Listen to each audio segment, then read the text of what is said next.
অভিষেক এবং কুন্তলকে মুখোমুখি বসিয়ে প্রশ্ন করতে পারবে ইডি এবং সিবিআই এর তদন্তকারীরা।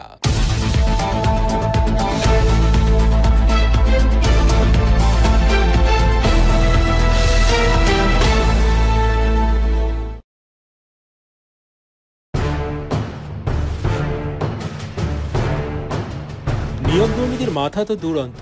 তদন্তে নেমে দুর্নীতির কোমর পর্যন্ত ঠিকভাবে পৌঁছাতে পারেনি কেন্দ্রীয় তদন্তকারী সংস্থা সিবিআই এবং ইডি।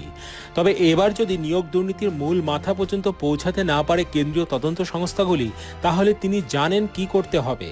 বৃহস্পতিবার কুন্তলের চিঠির মামলার শুনানি চলাকালীন কড়া বার্তা দিয়ে এমনটাই জানালেন কলকাতা হাইকোর্টের বিচারপতি অভিজিৎ গঙ্গোপাধ্যায়। পাশাপাশি শুনানি চলাকালীন নিয়োগ দুর্নীতির তদন্ত প্রক্রিয়া নিয়ে প্রশ্ন তুললেন তিনি। বিচারপতির দাবি, নিয়োগ দুর্নীতি মামলায় যাদের এখন পর্যন্ত গ্রেফতার করা হয়েছে তারা সব দালাল।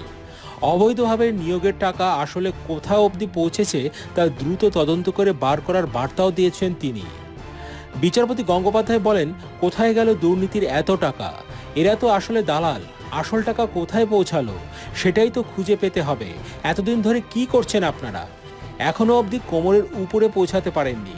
আপনারা যদি এভাবে মাথায় পৌঁছাতে না পারেন তাহলে আমি জানি কি করতে হবে। দীর্ঘদিন হয়ে গিয়েছে, সময় অপচয় ছাড়া কিচ্ছু হচ্ছে না। বিচারপতির আরও পর্যবেক্ষণ, নিম্ন আদালতে সিবিআইয়ের আইনজীবীর ভূমিকা ঠিক নয়। প্রয়োজনে আইনজীবী পরিবর্তন করতে হবে। সওয়ালের সময়ও তারা ঠিক ভূমিকা নেয় না। সিবিআই হাইকোর্টের অন্য কোনো আইনজীবীকে দিয়ে সওয়াল করাতে পারেন বলে বিচারপতি মন্তব্য করেন। প্রসঙ্গত, বৃহস্পতিবার কলকাতা হাইকোর্টের বিচারপতি অভিজিৎ গঙ্গোপাধ্যায় এও নির্দেশ দিয়েছেন যে দুর্নীতিতে ধৃত কুন্তল ঘোষের চিঠি সংক্রান্ত মামলায় প্রয়োজনে অভিষেক বন্দ্যোপাধ্যায়কে প্রশ্ন করতে পারবে কেন্দ্রীয় তদন্তকারী সংস্থা সিবিআই এবং ইডি। তার নির্দেশ, চাইলে কেন্দ্রীয় তদন্তকারী সংস্থার বিরুদ্ধে লেখা ওই চিঠি নিয়ে অভিষেক এবং কুন্তলকে মুখোমুখি বসিয়ে প্রশ্ন করতে পারবে ইডি এবং সিবিআই এর তদন্তকারীরা।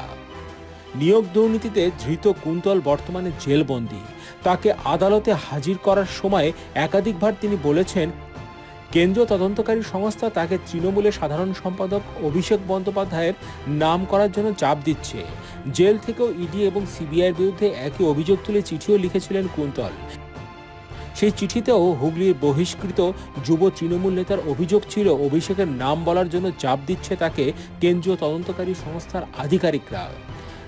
কুন্তলের অভিযোগপত্র প্রেসিডেন্সি জেল সুপারের মাধ্যমে হেস্টিংস থানায় পৌঁছে দেওয়া হয়েছিল। সম্প্রতি নিম্ন আদালতের বিচারকের কাছেও একই মর্মে অভিযোগ জানিয়েছিলেন কুন্তল। বুধবার কুন্তলের সেই অভিযোগের বিষয়টি কলকাতা হাইকোর্টে তুলেছিল ইডি। সেই মামলাতে বৃহস্পতিবার অভিষেক কুন্তলকে মুখোমুখি বসিয়ে জেরা করার নির্দেশ দিয়েছেন বিচারপতি গঙ্গোপাধ্যায়।